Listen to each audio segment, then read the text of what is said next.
Teachers, they tend to believe that boys are naturally disruptive, that boys struggle with reading, that boys don't like to talk about their feelings, and obviously all of this becomes a self-fulfilling prophecy.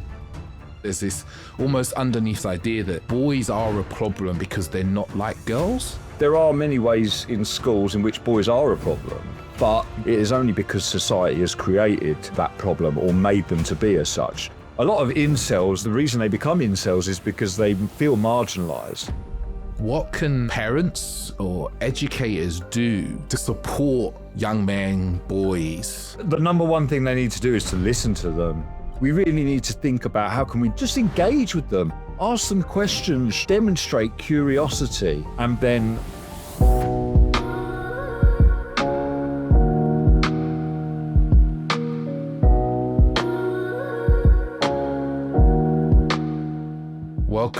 Welcome people. Welcome back to another episode of the Authentic Man podcast. I'm your host, David Chambers, and today I have a wonderful man with me. And I would, as I said to him before we jumped on, it's a very apt timing that we have this conversation.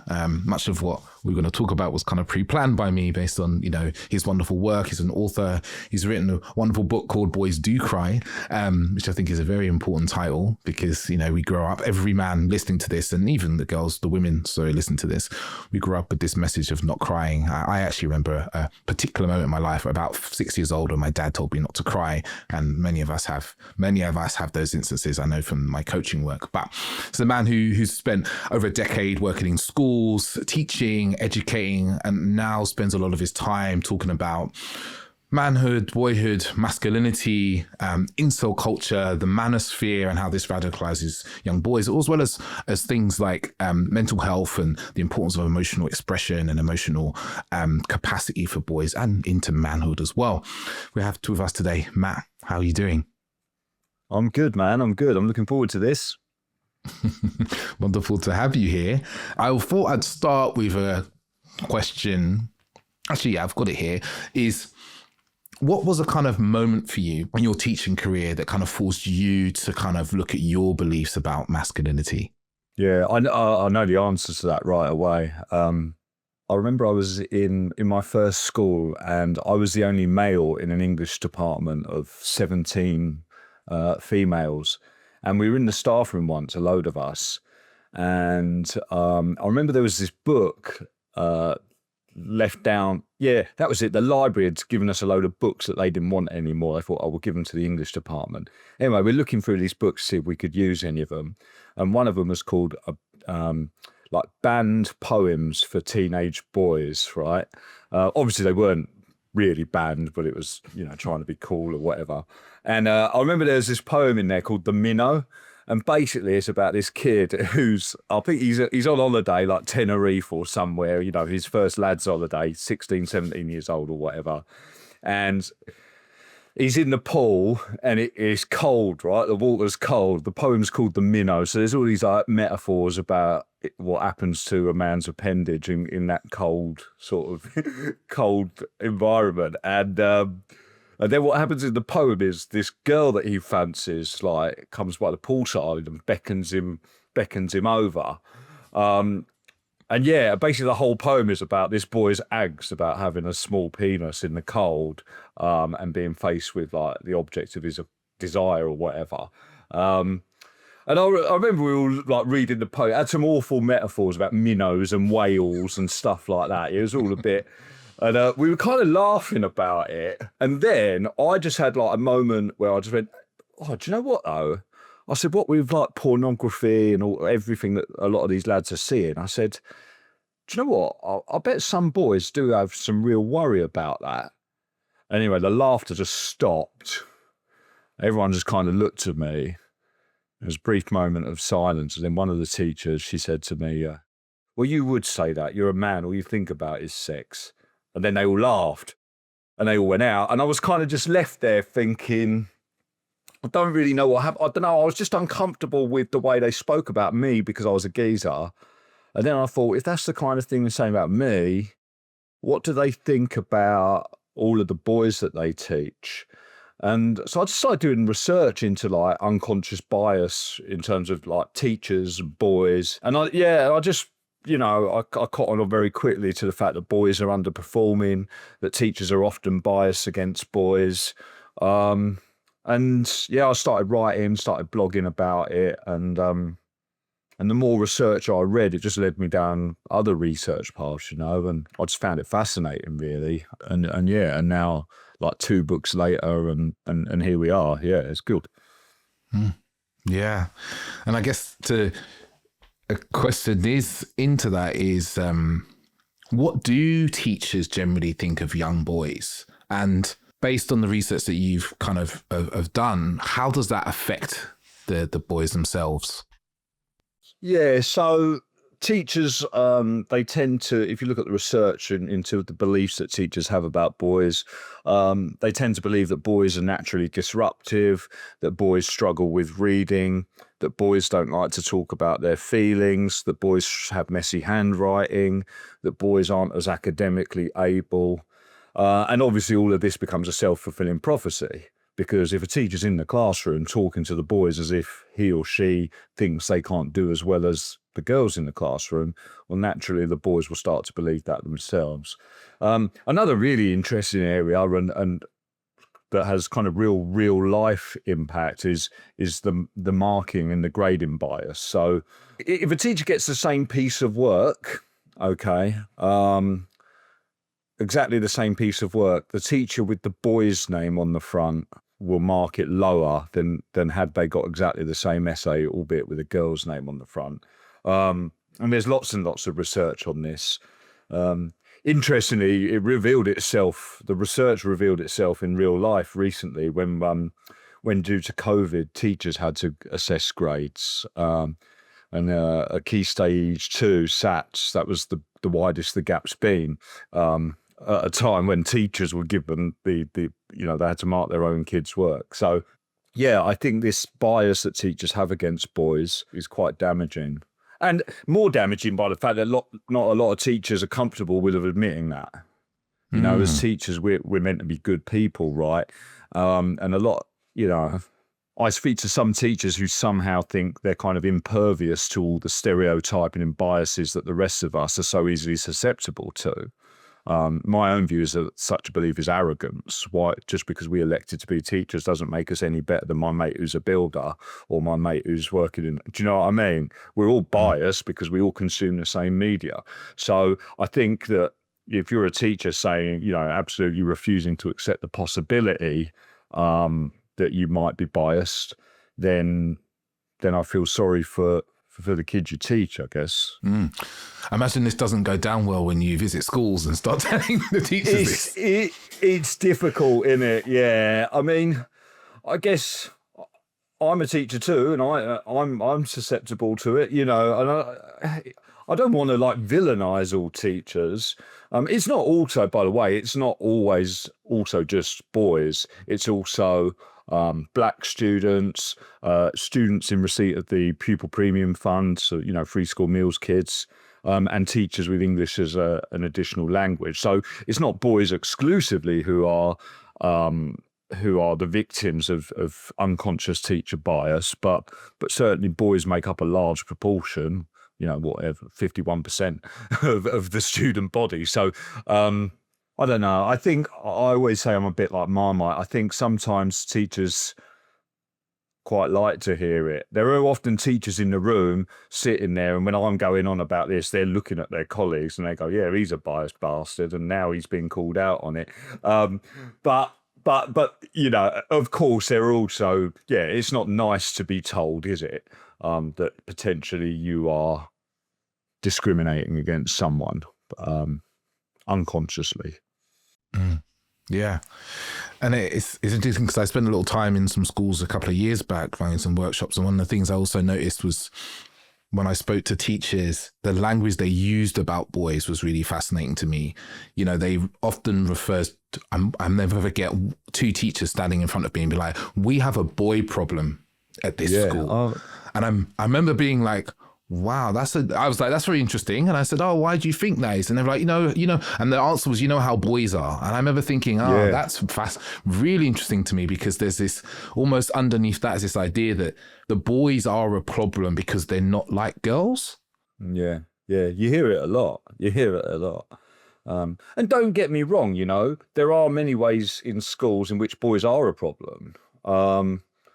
But the nuance of that is, if they are a problem, or in the areas where they are a problem, it is only because society has created or that problem or made them to be as such. You take a day-old baby boy and a day-old baby girl, there's nothing in that boy that says, one day I'm going to dick around in my English lessons, or one day I'm going to have all these feelings or not talk about them, or one day I'm going to sexually harass my female peers, or one day I'm going to just not try as hard as all the girls. That's not happening. But the way society genders boys is in such a way that means academic performance, behavioural problems, often particularly violence, sexual harassment, is something that boys indulge in. Isn't the right word, but the boys, they live up to that gender expectations, or rather live down to it, however you want to look at it. And I guess the question I have there is, like, what are some of the kind of unspoken messages that boys kind of learn that contributes to that kind of way of being, from your point of view?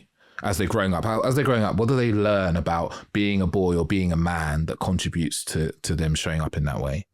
If we look at just simply academic performance, the research has shown that things like having positive relationships with your teachers, asking for more work, being organised, being scholarly, those behaviours are seen as inherently female, not just by teachers but by students. So naturally, what many boys will do at an age where they're performing their masculinity, they'll do anything to avoid those four behaviours. So they won't ask for more work, they won't have positive relationships with their teachers, they won't be scholarly, and they won't be organised, because that's how you be a boy, or as some of them believe, that's how you be a man, or how you be masculine in the school environment, in many schools and in many male communities that exist within schools.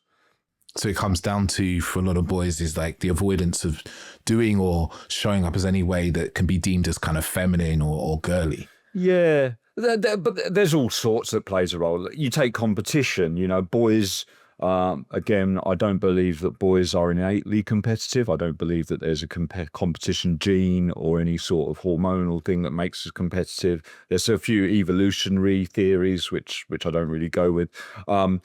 But, for many boys, as it is with men, it's no different, right? I often talk about masculinity and say we've got to be James Bond, all right? And I don't just mean James Bond, I mean all 7 James Bonds.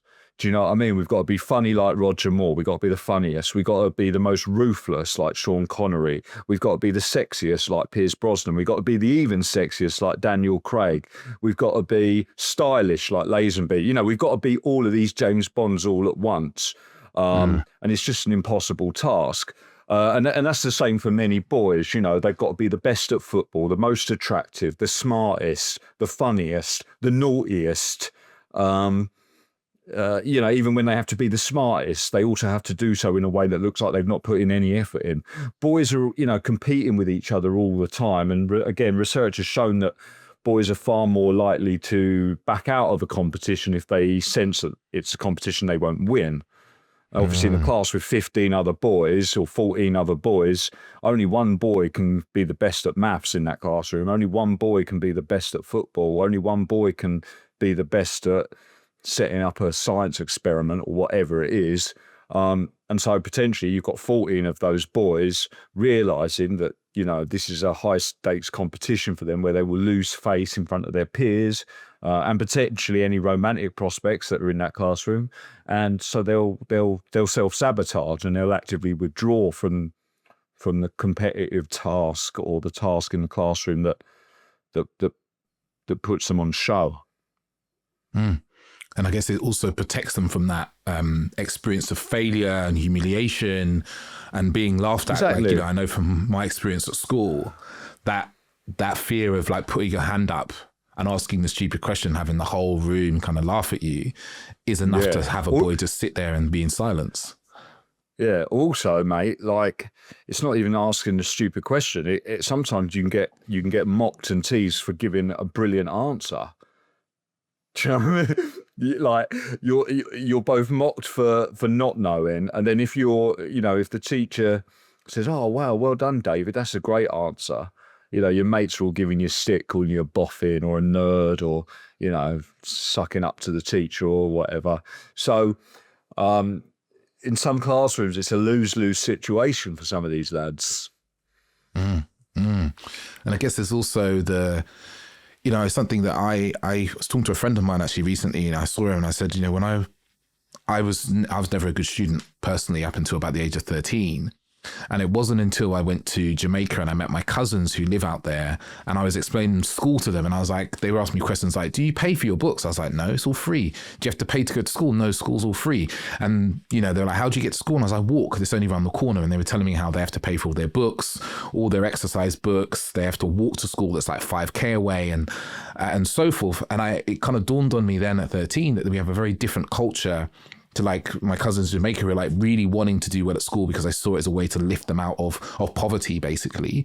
And how what I've seen personally from my own experience of being in school and going into them is like, we have a culture of almost like, especially amongst boys, of not wanting to actually appear to be doing well and being smart, because actually that's the thing that's going to lead you to being bullied and mocked. The best thing that most boys are trying to do is, like you said, they're trying to be the silliest or the funniest or amusing, but they're not actually trying to be like the best or the most intelligent student. They're just trying to almost hide away and not be the kind of at the end of mocking or ridicule. Yeah, totally agree. And of course, not all boys, but yeah, for lots of boys, certainly in this country, they're far more interested in, like appearing cool, and being cool means being academically underperforming or being disruptive, So yeah, it's a strange thing. I wish kids could do their GCSEs at 26. I think you get to 15, 16. However your masculinity ends up at 15, 16, you really are leaning into the performance aspect of a very traditional masculinity that if you come out the other side of it, you look back on and you kind of cringe, don't you? It's all about sex. It's all about messing about, deep voices, chest puffed out, lots of piss taking. It's a very traditional, often quite toxic masculinity that these boys really perform in. There's an extent to which I think with anything you have to perform it and able to maybe deconstruct it later on. Sometimes you do have to. Certainly I'm quite gender aware, certainly of my own masculinity, and I'm very aware that at times in my life I've been performing a very outdated, toxic kind of masculinity, and part of me maybe sometimes wonders if because I was doing that, that's what's got me to where I am now, where I'm able to reflect and write and speak and think about it. Because I've kind of had a little taste, or a big old gulp, more than a little taste, certainly.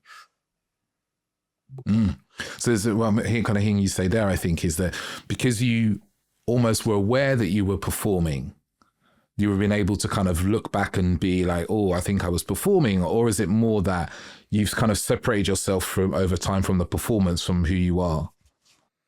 No, I think often a lot of the things I was doing probably was performance. And it was a performance I enjoyed, it's some of these toxic male behaviors, maybe objectifying women, for example. That was a way for me to form relationships with other men. All right. Things like, even as a teen, casual homophobia, that was a bonding tool.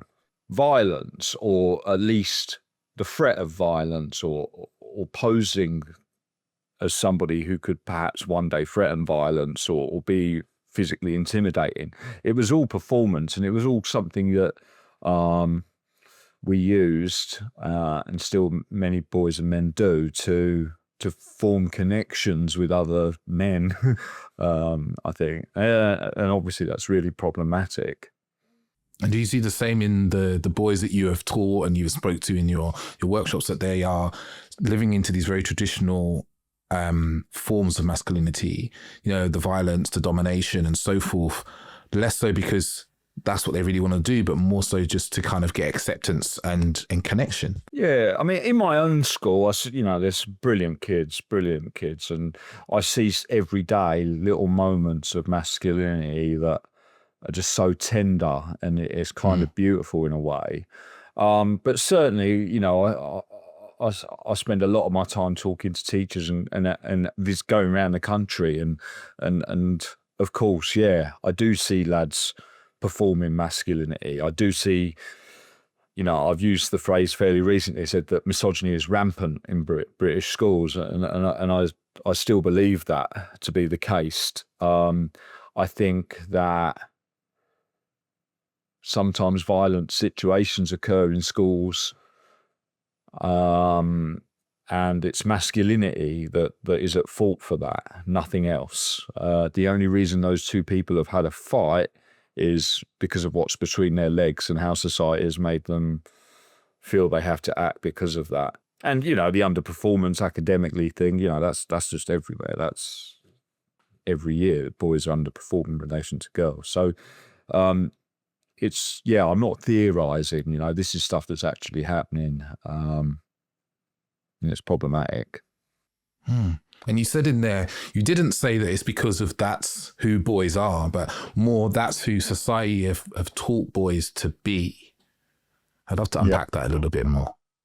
Where do we start? Let's take violence. All right, you only have to watch on children's cartoon, almost all the time when you see violence in a kid's cartoon, it's a male character who's committing that violence.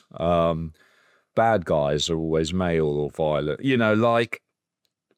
It's drip fed from such a young age. You could talk about music, couldn't you? I worry about the moral panic, and I often think it's. I'm thinking about violence and the influence of music on that. I'm uncomfortable with that debate because I often think it's slightly racist. I think basically people just want to have a pop at hip hop culture.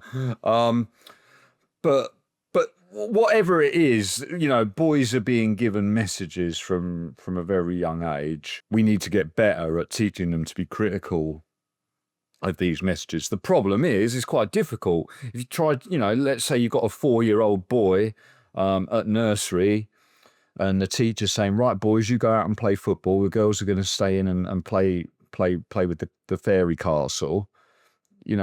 How do you teach that 4-year-old boy to be critical of that, of what's just happened? You can't, can you?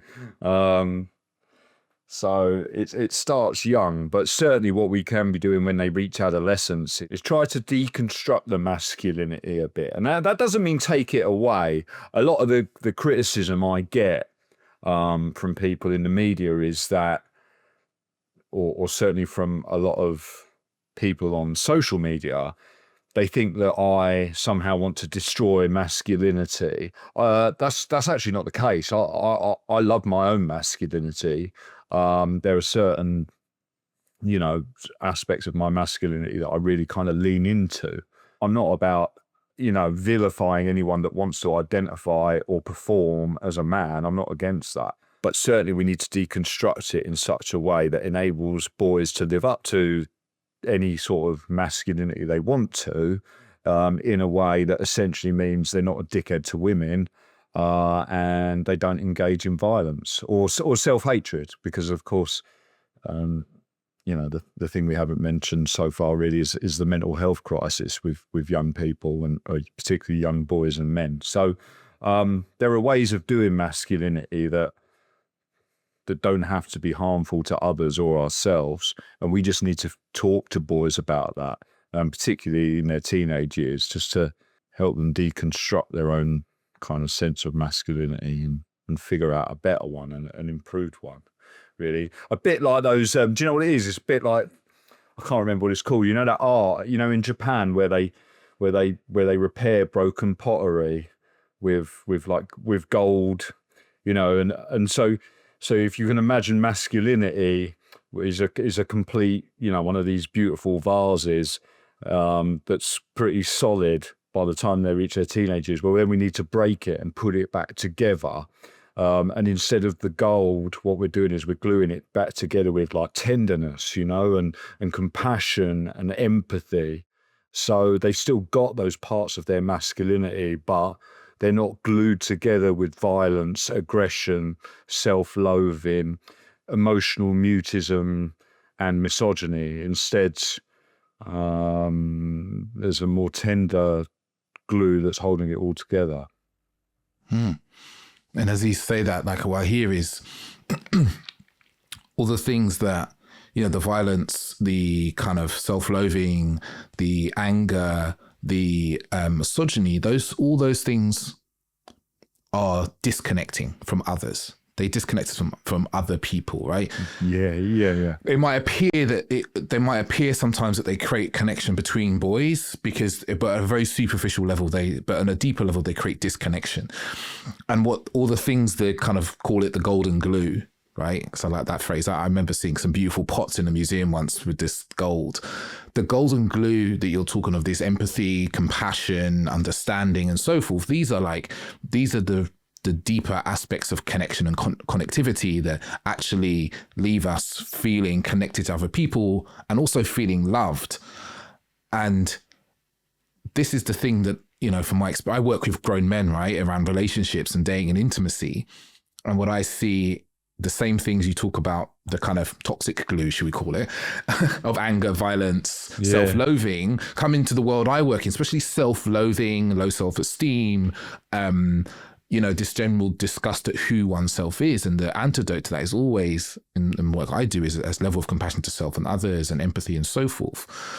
But yeah, just saying that because it's really interesting that those, in fact, what I'm hearing you say, almost like the antidote to a lot of these behaviors and ways of being for young boys isn't them being different, them being girls, it's actually learning the skills to cultivate deeper connections and understanding of themselves and others.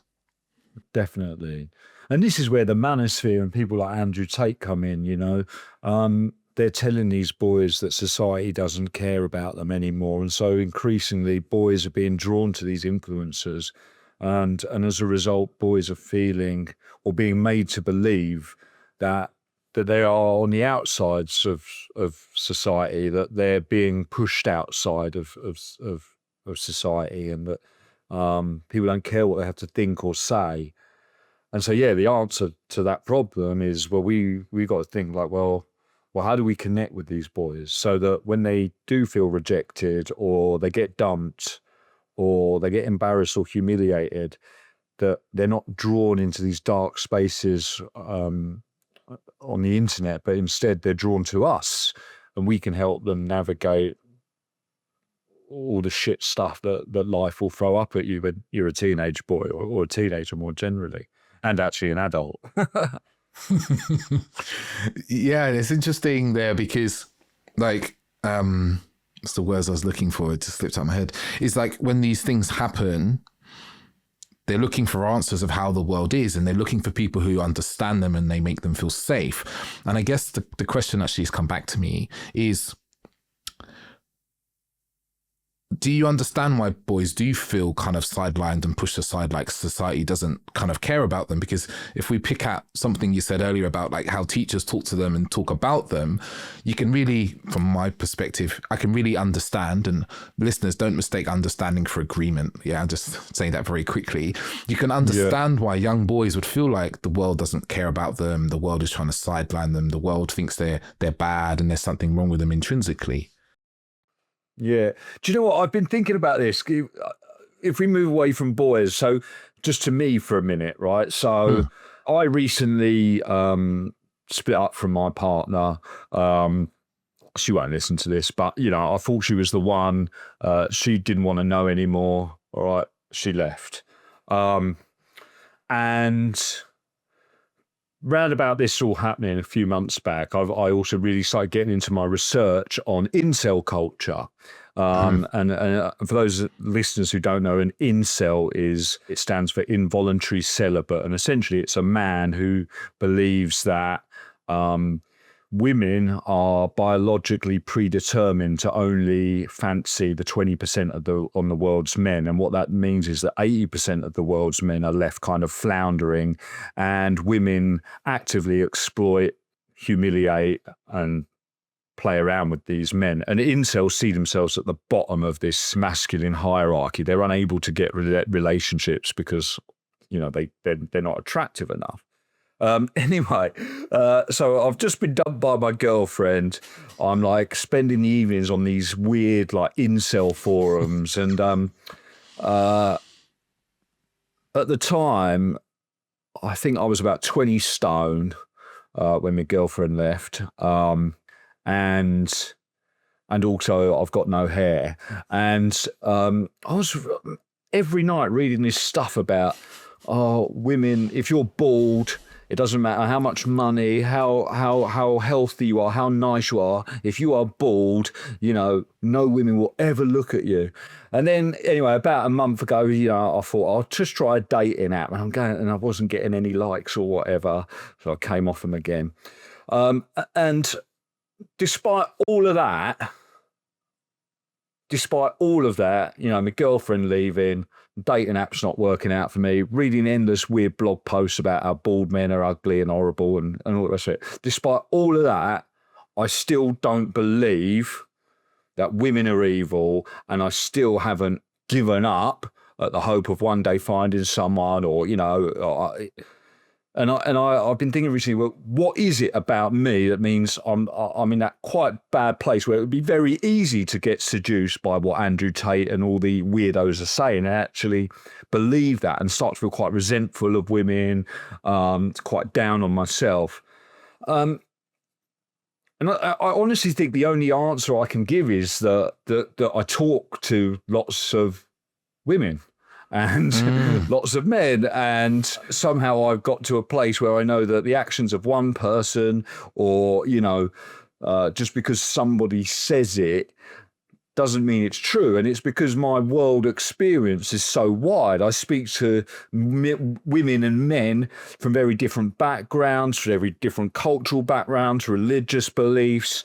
I've got friends who are radical feminists. I've got female friends who are misogynist at time, So I guess I've just I guess I'm almost 40, so that goes in my favour. I'm able to accumulate that kind of capital, that social capital that allows me, when I'm reading about bald men being ugly, or I'm not getting it, I can realise, well, that's not everything, that's just one person's opinion, or that's just, that's not every woman on the world, And so I guess what I'm saying is what we need to do with these boys is I think we really do need to open their eyes. You talk about connection. How can we get them to connect with as many different people from as many different backgrounds as possible? And more importantly, for many boys who are displaying misogynist behaviours, how can we get them to connect with women? The UK government came out the other day, said we need more male teachers.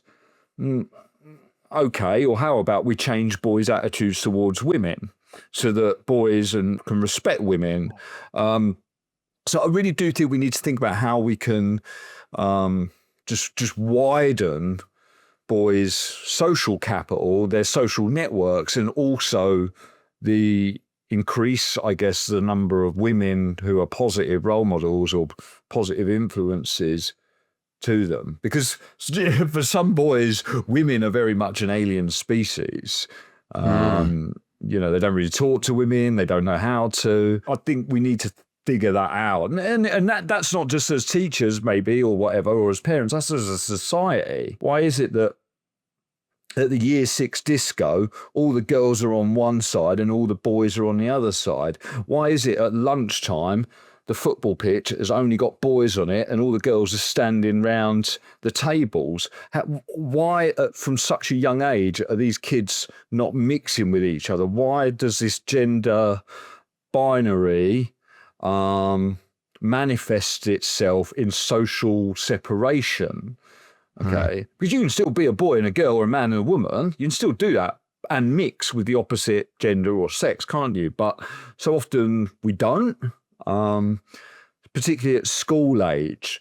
Not until kids get, year 10, so 15, 16. And then really, in my experience, a lot of the reason they're mixing is for romantic or sexual reasons, And so how could we foster male-female friendships from a young age so that the kids have an understanding of each other and boys get to their late adolescence having healthy, mutually respectful relationships with women that mean when they are dumped, they don't make the assumption, as one boy in one school I visited said to me, he said to me that all women are horrible. I said, why is that? He said, well, my girlfriend cheated on me. Now, what he's done is his first ever girlfriend has let him down, and he's taken that to mean all women are horrible. Whereas I'm sure if that boy had a solid female friendship group, he would have the evidence there readily available that would counteract that perhaps natural instinct that would come as part of his grief at the end of his relationship. It might be natural for him to think, oh, I hate women, but actually, no, I've got female friends, they're good people. I went on a rant there. Sorry, mate, but yeah. No, I love a rant. I love a good rant. I really do. I really see what you're saying, and I actually really agree that there's this separation. And it's interesting how you described it. The boys on the football pitch, because I literally remember living this. Boys on the football pitch kicking the ball around. The girls are on the side talking to each other, right? Talking, socializing, communicating, observing, watching, and talking about what's been happening. Boys are doing stuff. The girls are communicating and being in the kind of social piece. And I wonder if this is what we see in society in general, because kids just mimic what they are experiencing. Like if I look at, say, my mum, for instance, who's a single parent of 4, she didn't have any male friends at all. Like the only men she knew when I grew up, she knew my dad and my younger sister's dad, but really the only men she knew other than that were men at church, right? Because my mum's a big church woman, right? But she had no male friends that would come around the house, that would come and hang out and chill here at the home and talk to me. Like I had sisters, so it's maybe a slightly different thing. And I wonder, if we look at adults, I'm 40, I'm 41 now. I keep forgetting I've got another year older. And I have a few female friends, but I don't have a huge number of them. And most of the men I know, not all of them, but a good percentage of the men I've known, especially my older friends, they have 0 female friends. They got wives, they got girlfriends, and that's it. And I wonder if the boys and girls are just mimicking, because, they just copy stuff, right? Kids copy, but they've seen in their parents and their parents' social communities, and they're just acting that out because they're like, oh, well, this is just how it is. Yeah, I think you could be right there. Also, what you add to that, teenage insecurity and jealousy. Yes. It's also, again, I was in one school where a boy, he was talking about his girlfriend and he said, my missus. And I said, well, you shouldn't really call her your missus. He said, why not? I said, well, it sounds like she's a possession that you kind of own her. And he just, he was being really earnest. He just went, well, I do, don't I? She's mine. And I said, and he really didn't get it. I was trying to say to him, well, she's her own person. And so that kind of lack of female friends, particularly when you're engaging in a romantic relationship with a female at that age, with a girl at that age. I think that idea of being exclusively, you're my girlfriend and I would never talk to another woman because that could... But what does that say? The fact that so many people in relationships are not allowed to have female friends the moment they get a girlfriend, because what it says is that we kind of only view women as what they can provide for us romantically or sexually, if actually we reframed our view of women as actually women are there not just to satisfy our romantic or our sexual needs, then, I could have a girlfriend and I could have millions of female friends, were I not such an asshole. But you know what I mean? But from a very young age, even teenagers, and I'm talking about the girls as well as the boys, women are almost like a commodity, or girls are a commodity. There's something to be owned, and you go out with one and then that ends and you get another one and somebody else takes your one that you had. And so I think, I think to answer your question, I do think, we are mimicking what we see in society. But I would suggest, that perhaps still as a society, male, female friendships, platonic friendships can be problematic in a world in which we tend to view women only in terms of what they can offer men romantically or sexually. Yes, totally agree. And I'd say, and there's also the reverse, right? Like women don't necessarily have that many, just talking to the women that I know and from my work, women don't always have many male friends, right? I think there's still the reverse. Yeah. Like the one thing I see commonly coming up for the men I work with now, and I don't want to have this be the narrative of how all women are, because it isn't, but it's something I see more commonly in my work, is my clients coming to me and going, I'm seeing on dating app women saying they want a traditional relationship. They want a masculine man, right? Like said on dating profiles. And my clients go on dates and they're like, actually, what I think that means is that she wants a man who's going to provide for her so she can be at home and do the nurturing. And we're seeing this weird, do the nurturing. I'm not going to go into that second thing I was going to say there. But I also think that there's this kind of bi-directional thing of society, not necessarily individuals, men and women, where we silo, like men silo from women and do things together, and women silo from men and do things together. And we have opinions about the other, and we only come together for romantic reasons for the most part. And this, when I say this is a gross generalization of society. See the same thing mimicked back downwards into kids. And I think this, you've hit on a really good point around like male-female friendships, because like I had a lot of female friends when I was at school, and I was regularly called gay for it, right? Just having women who were friends that I would sit and talk to, and I wasn't trying to kiss them or touch them in any way. But I guess saying that, it's like interesting that as society, we still have this like men should do things together and women should do things together. And we only come together romantically. And there's almost suspicion if there's a man who has a lot of female friends, and there's a suspicion of a woman if she has lots of male friends, at this kind of adult level. And that gets mimicked down into our kids. Yeah.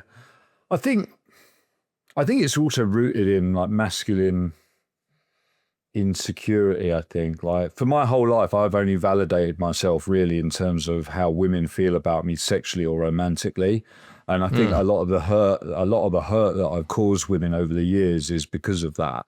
It's like female attention became so high stakes for me that when a female didn't get it or give it, then I think I would be quite toxic, and it's only now after many years of 4 or 5 years of therapy and loads of other stuff going on, a bit of sobriety and stuff like that now I can start to love myself a little bit more, and as a result, not treat women purely as romantic or sexual prospects. And so again, perhaps it's easier for boys to see women as friends, and not basically, if we can make boys really comfortable in themselves, and really happy with who they are, then they won't need validation from women as a romantic prospect. And therefore, it could be easier for them to form just simply platonic relationships with women.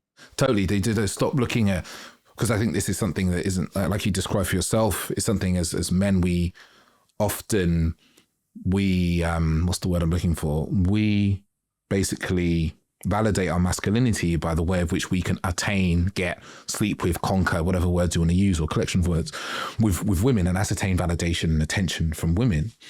And it's something that, you know, as you were saying before, it starts to happen very young. You know, it starts to happen usually kind of teenage years for boys.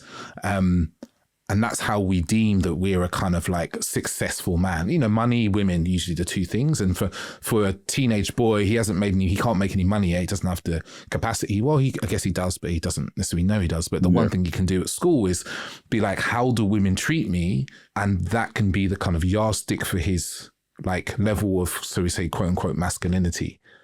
Yeah, definitely. I totally agree. I was saying fairly recently to someone that there are many ways to gain status as an adult. Like you said, earn money, you know, become really good at something. You can indulge your own passions because you've got a bit more financial freedom. Perhaps you want to excel or gain status or validate yourself as a parent or a brother or whatever. Whereas actually when you're a child in the school environment, you're not able to prove yourself as a breadwinner or a parent or as someone who is financially available or financially able to become better at a hobby or an expensive hobby or how much of the world they see, whatever. And so actually one of the only ways to gain status in schools is your attractiveness to other people. And certainly now with what, you know, a lot of this content that kids are engaging on YouTube, including pornography, I think that's been exacerbated, you know, even more. When I think back to my own school years, you know, 20 years ago or even more than that, you know, romance and who was going out with who and who fancied who and who was fanciable and who was ugly. That was a big thing. That was a big thing. Maybe the biggest thing as I think about it now. And yeah, that was without social media and, you know, people with rippling six packs everywhere and small waists and big boobs and pornography, you know. So I think for kids, physical attractiveness is so important. It's certainly something that many kids will be so aware of and they'll feel either shit or really good about that fact, depending on how others perceive them or make them feel in terms of how they are attractive. Yeah.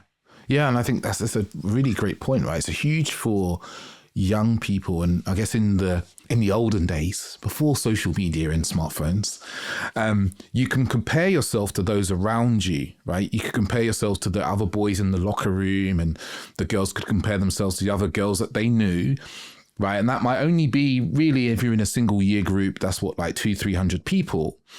Whereas now we've got the internet, so you can literally compare yourselves to millions of other people without knowing any context of who they are or even how old they really are or if it's really real about their life. So this comparison, which is often said the thief of all joy, is kind of multiplied. The ability to compare and look at oneself negatively, because that's often what happens when we compare. And as young people, as you said, so much of their self-esteem and worth is garnered from their attractiveness or their comparison attractiveness. So for them, these young people, these teenagers, adolescents, it's quite an intense experience now to go through this kind of passage of adolescence with this piece around attractiveness and looks and comparing to others, not just in our vicinity, but also on the internet and the wider world. Yeah, especially when there are influencers monetizing this physical, this insecurity about physical attractiveness. You know, Andrew Tate and all the other grifters on there, the alpha bros, telling young boys, I can show you how to perfect your jawline. I can show you how to get a six pack. I can tell you, you know, how to smash the bones in your face to alter your profile. You know, there's all sorts of like really toxic kind of damaging stuff out there. So I guess for boys, it's like there must, I don't know if conflict is the right word, but yeah, there's all that insecurity about their physical attractiveness that you just articulately expressed better than I did. But with that, there's also additional anxiety like, oh, there's all these people telling me that if I pay this much, they're going to show me how to change how I look. Or, oh, if I eat hardly anything, or if I do this to my face, or I could go to Turkey and get, all sorts of should I be doing that? So there's a conflict there of, okay, I feel bad about how I look. How prepared am I, or how able am I to act on the advice on others? It's certainly advice I feel like I should be taking if I don't feel rubbish about myself, but also it's expensive. And also Andrew Tate, and some people say he's a bit weird. So should I do this? Should I do that? It's just more internal conflict. And more internal conflict, Blake's more questioning, more insecurity, not sure who to listen to, and also pulls them away from their own inner voice, which, as a teenager, your own inner voice is very quiet and very hard to kind of even ascertain. Yeah, definitely. And I guess I feel like it's a good juncture. We've talked around this topic a lot. The series of on Netflix, Adolescence, which has become all the rage to watch and listen to and talk about, which has been really shocking to various aspects of society. And we touched on some of the aspects of it, incel culture, Manosphere, Attractiveness. All these things kind of come up in the show. I don't know what your opinion is, and I'm going to give my unsolicited opinion. In that it's all very subtle in the series. I think that's one of the things I really thought was quite amazing at how they shot it. It was like, it's very subtle. The boy's not like a raving Tate fan. He's just subtly obviously paid attention. The son of the detective who deciphers the whole thing, who really is the champion of the whole series, who deciphers the emojis and so forth. I just think that it's a really beautifully shot series. It's really eye-opening. And we touched on this before we jumped on, actually. Like, for me, it wasn't very eye-opening because I've been into schools and I've talked to young boys, and I have a brother who's 18 years old now. And I understand a lot of these ideas around the not necessarily, I haven't deep understanding about incel culture and the bullying that happens at school that goes towards young boys, particularly from girls, from the boys that I've spoken to, that they experience, or the bullying that boys do to each other around looks and incel culture. I guess the question is, after my long rambling opinion, is what do you think the series did well, and what do you think the series did badly? Okay, yeah, so I can answer that. I think the series got across adult bafflement. So the way the police, teachers, and parents are all just floundering. We know nothing about this world, do we? We know nothing about the online world that our young people are engaging in. I think the show got that spot on. I think it did well in drawing awareness to an issue which people like me have been bleating on about for a long time now, and not enough people are listening. And now all of a sudden people are talking about misogyny lessons in Parliament and stuff like that. So I think that's good. The thing I think it did best was I think it's a wonderful piece of art. And I actually think that people would do well to remember that is all it is. It's in a very wonderful way. That's all it is. It's a wonderful, beautifully produced, acted, scripted, shot piece of art. And I think too many of us are talking about it like it's a documentary. But I think, that's the best thing it has going for it, in my opinion, is its artistic merit. What do I think it did badly? For me, one other thing I will say actually about what it did good was I thought Stephen Graham's character was really, really powerful, a powerful lesson in misogyny. The father, if I remember rightly. The father, yeah. I think so. Netflix have now given this show free to all schools, and schools are all climbing on board to use it. And I think what's far more interesting actually is not focusing on the character of Jamie Miller necessarily, but I think that Stephen Graham's character is really fascinating. Definitely. Particularly that scene in the car park in which he's chasing after the lads. I think that the choices he makes are based on his masculinity and his masculine pride and societal expectations to protect and guide. And a lot of the time where he lets himself down is when he feels he can't do that. I also think, actually, I'm really interested in the way that the female characters on the show are having to do a lot of the legwork in accommodating men's emotional strife. I think, the mother seems to be constantly. She's been criticised by some people for being weak and ineffective. I think that's bollocks. I think she's doing the best that she can with a husband who is not very well mentally, and quite volatile. And a son who's just murdered someone. Anyway, what does the show get bad or get wrong? I think when we look at Jamie Miller, although lots of people are now talking about incel culture and incels as a result of the show, the actual profile of an incel does not match what the show presented. So what we see in the show is a 13-year-old or a 12-year-old white boy who is quite unpleasant, actually. I think he's quite violent and aggressive.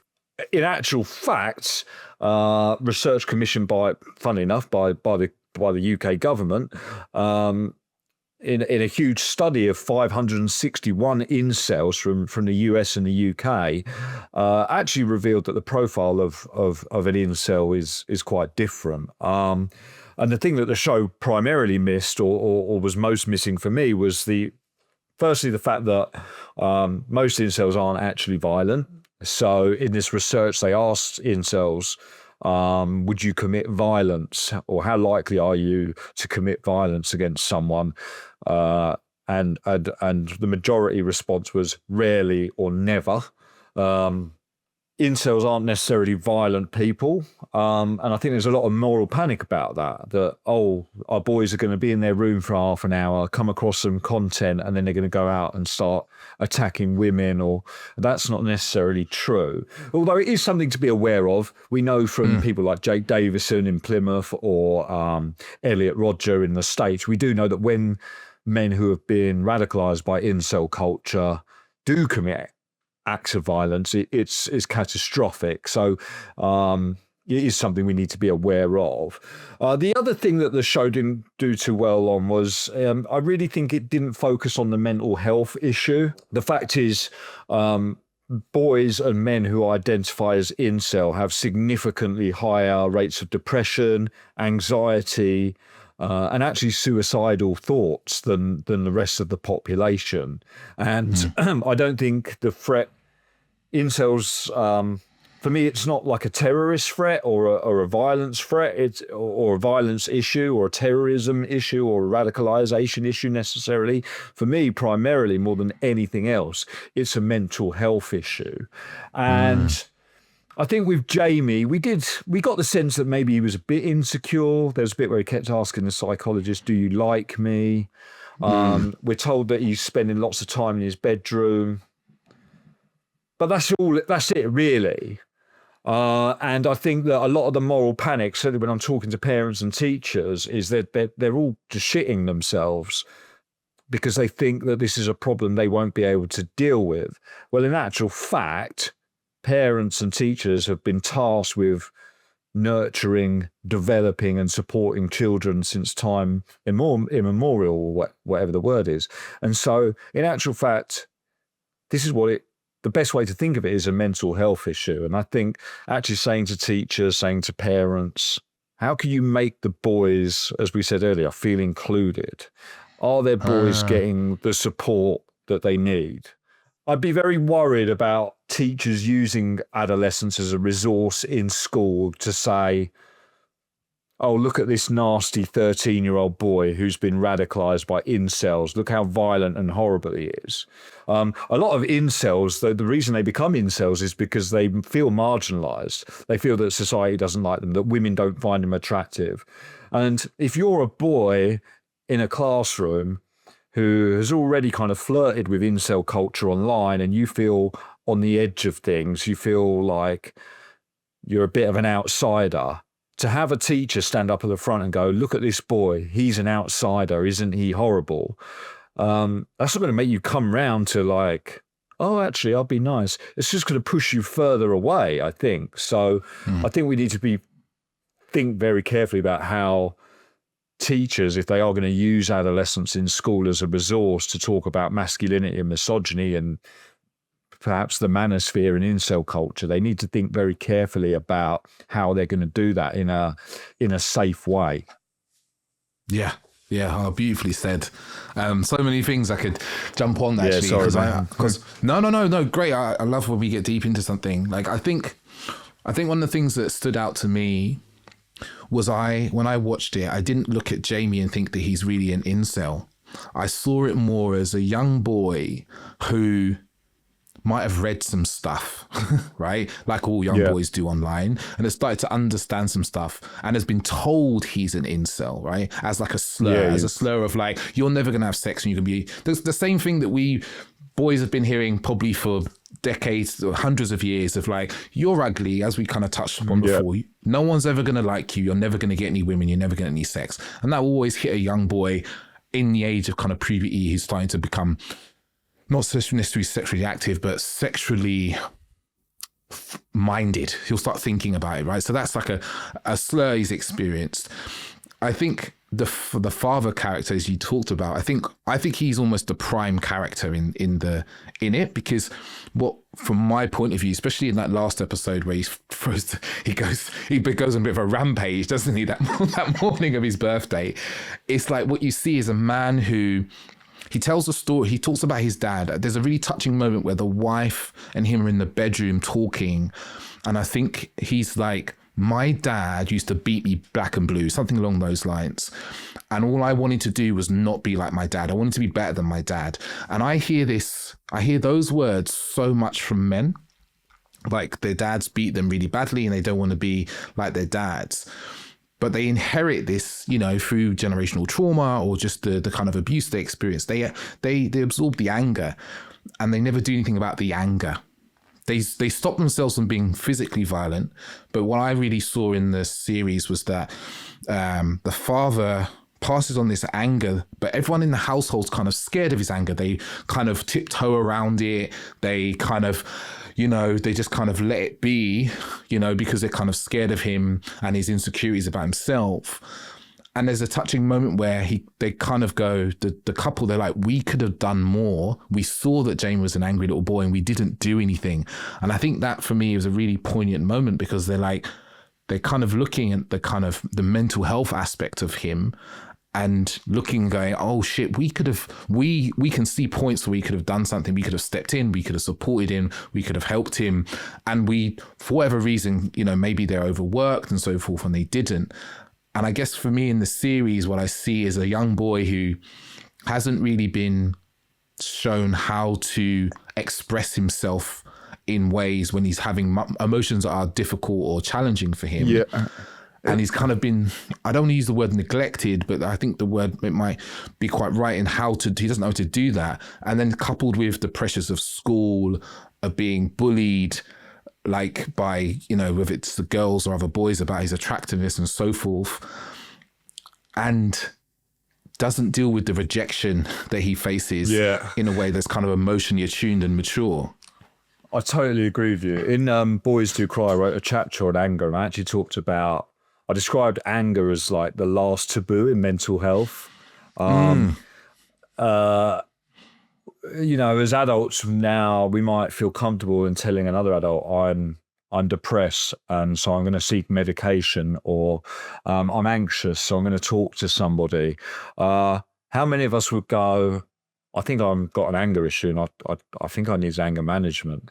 You're going to say that to do you know what I mean? 100%. And I think as a society, certainly in schools, we stigmatize anger. I actually argue in Boys Do Cry that we need to make a distinction between anger and aggression. Anger is the experience, all right, and aggression is the expression.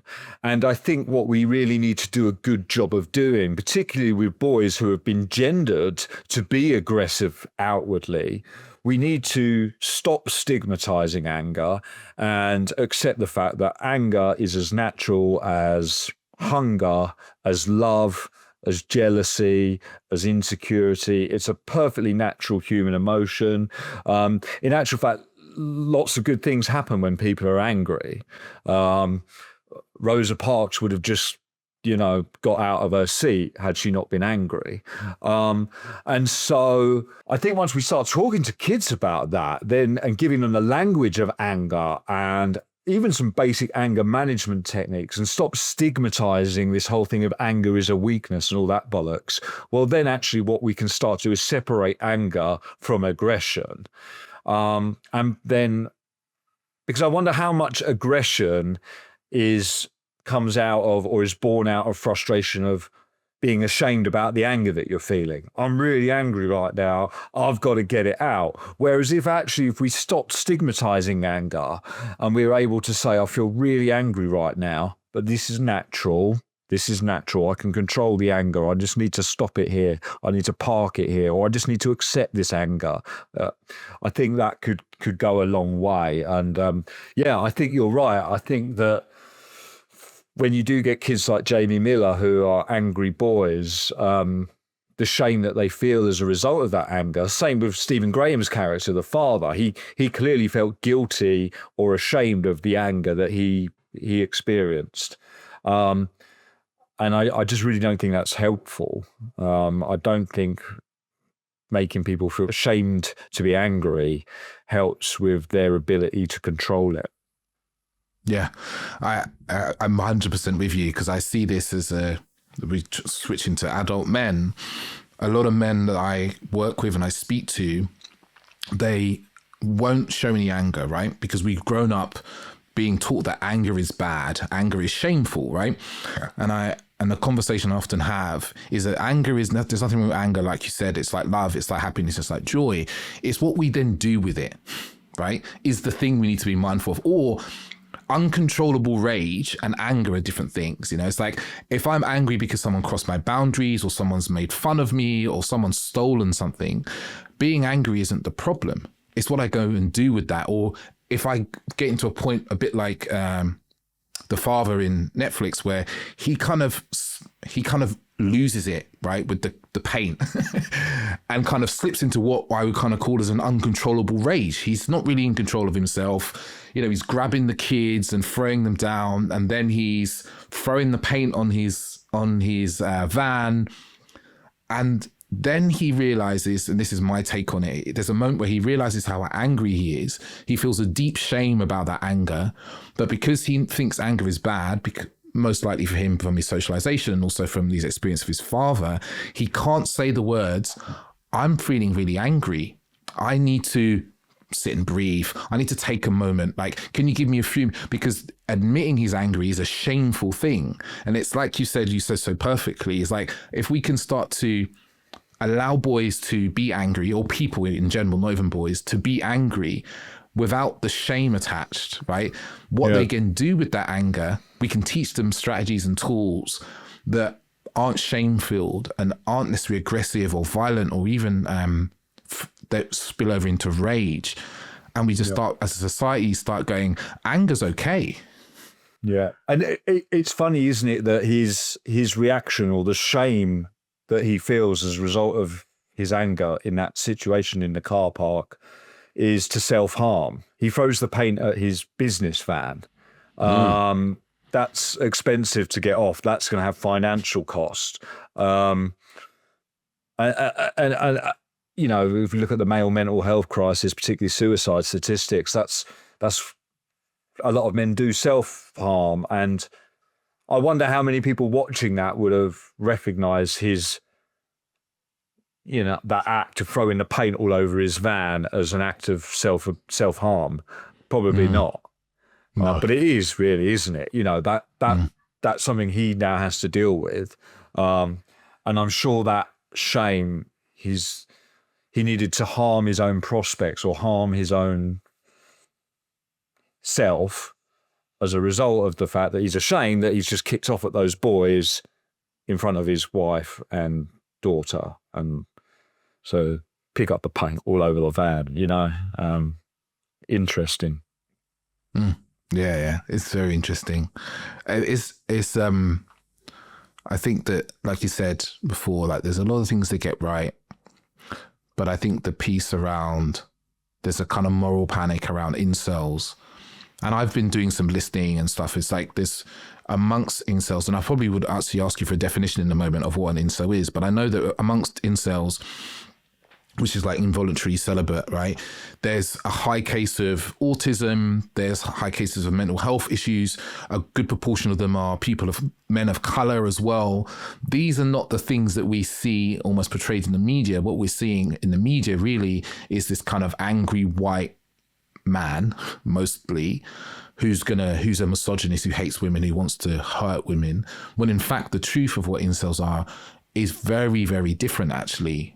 And I wonder, how the way in which that's being portrayed is getting in the way of people supporting incels in the way that they actually need supporting, which actually, like you said, is mental health support and intervention, and not kind of a demonization and just like, and so forth. But I would love a definition of incel actually before we jump into that. Yeah. So like I say, an incel is an involuntary celibate, and basically what incels believe is that everybody has sexual market value, and that is a score of 1 to 10. And so those most attractive people are 10s, and incels put themselves right at the bottom of that. So they're a 1, 2, or a 3. And what incels believe is that they are biologically and irreversibly deficient when it comes to the mating game, and that no amount of working on their self, no amount of work in the gym, no amount of wealth, no amount of power or status will ever make them attractive to women. And as a result of this, they have lots of resentment for women, and also lots of resentment for good-looking men who they refer to as chads. And incels, basically, they exist primarily on the internet, although, of course, in real life as well. But there's a big online community of incels where you can expect to hear or read discussions about legalizing rape, or why it should be okay to hit women, how all women are evil, how women want to destroy all men, how all female teachers are sexual abuse perpetrators, all these ludicrous kind of theories. But yeah, like you say, despite the anger and the violence that you'll often see on these forums, chat rooms, social media sites, the reality is that the chances that they're violent in real life is extremely rare, and lots of these people are very lonely, very confused, often very depressed and full of self-loathing. But inceldom is this idea that essentially they believe that they've almost kind of made it into a science. So if you're somebody who cannot attract women, inceldom provides a neat little kind of narrative or a nice little explanation for that, which is essentially, it's been scientifically proven that women are shallow, and that because you're unattractive, you'll never be attractive to women. All right. And so it's kind of a nice explanation, and no need to take accountability, of course. I can't get, because there are things we can do, right, to make ourselves more attractive to other people. We can, and that's some of it, I do think looks play a part. We can do things to do how we look, how we dress, how we smell. But, it's not just looks. We can become more interesting. We can read more. We can, and power. We could maybe accumulate power in some way or demonstrate. There are things we can do. But sadly for incels, they don't realize that, or they've chosen to reject that. It's a convenient way to pass the responsibility on to something you can't control or change. Yeah. Blame it on women. Yeah. Yeah. It's easy to blame the women. Yeah. Okay, we start to wrap up because, I think we could talk about this stuff for literally hours. I guess the question, we've kind of touched on this, but maybe just to wrap up here is like, with all this stuff, with all the kind of the struggles around masculinity that boys are experiencing, the lack of connection, the online influence, Mr. Tate, and like you said, the alpha bros, and the information the incel culture information around mate value and biological looks and so forth, they're all very externally based. But I guess the question I have here is like, what can parents or educators do? And this is a big question, to kind of support young men, boys. That's it. What can educators and parents do? The number one thing they need to do is to listen to them. People like Andrew Tate are telling these boys, people like Andrew Tate are saying to these boys, society doesn't care what you have to think. Women don't care what you think. And so when a boy says, I saw this quite good Andrew Tate video, or I've seen a kind of an Incel website and they've got this really interesting idea about women, right? If all we do is, as a parent or as a teacher, is say, right, you're grounded, or right, you're in detention, and there's no discussion, then all we're doing is reinforcing the kind of things these boys are being told anyway, So we really need to think about how can we just engage with them, ask them questions, demonstrate curiosity, because there is an extent to which we need to be talking to them if we're to help them break down and deconstruct whatever it is they believe. If a boy says to you, Andrew Tate said something interesting about women being shallow, and you know nothing about Andrew Tate or what he said, then how can you deconstruct that? So it's beneficial to us as well, It's, tell me what Andrew Tate did say about women. Oh, that's interesting. Well, why was he saying that? Was it for a podcast? And just, is there anything in it for Andrew Tate when he says these things about women? Well, yeah, he has this website where, okay, interesting. So he's obviously going to, we need to, but that's the thing we need to do, is to avoid stigmatization, to avoid vilification where appropriate, and discuss these issues with boys so that we can help them to view and reflect upon masculinity or whatever it is more critically. Wonderful. This has been, I'm finishing up now because of time, but I know listeners, you're probably listening and thinking there's so many questions about this and this, and there is. But in the instance of time, because time flies, Matt, this has been a fantastic conversation. Really enjoyed talking to you. There's so many like wonderful gems, and what I think I'm really taking away is for me personally, as I've got a little boy, he's only 9 months old now. I'm taking away is the difference in what boys need and what men need isn't that hugely different, right? You probably spend most of your time speaking to boys and teachers, and I spend most of my time speaking to kind of 30, 40-year-old men and helping them around dating and relationships. And so much of what you've said. Yeah, I'm going to be in touch on that front. You got my number. I need all the help I can get. Right. Sorry to interrupt. Yeah. That's all right. There's so much of it is similar, right? Around compassion and connection and curiosity and seeking to understand and to support and help deconstruct and being with instead of being against. Like so much of that is there. And also what I've also heard is like to kind of resist the moral panic and assumption about boys and who they are, and the looking at our unconscious bias that we kind of place on top of them that is doing them harm in ourselves. There's been talking about adolescence, this is probably the first person I've really dug into it with. So it's been really beautiful and fascinating to me. And I'm assuming the listeners are probably wondering like where they can hear more from you. There's probably some teachers listening to this as well. So they're wondering how they can bring you into their school to kind of have conversations with the young boys and girls, or teachers as well. Where can people find you?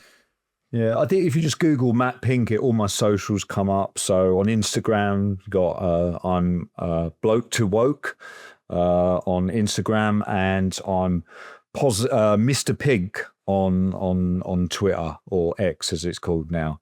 Or people can email me at matt.pinkett@sky.com. So yeah, there's loads of ways people can get hold of me. Fantastic. Well, thank you, Matt. Really appreciate this conversation. Listeners, there's probably a parent, a teacher, a friend, someone you know that needs to listen to this to understand young boys, to understand men better, because this is a really important thing that's occurring in this time now. And there's a lot of hype around these topics that is really misguided and incorrect. And what you've really heard today from Matt is like information that's really grounded in research and like what's actually happening and how we can actually support young men and boys. So please do share with anyone you know that needs to hear this. And just lastly to say big thank you again to Matt, and thank you for listening. And I'll say ciao, listeners.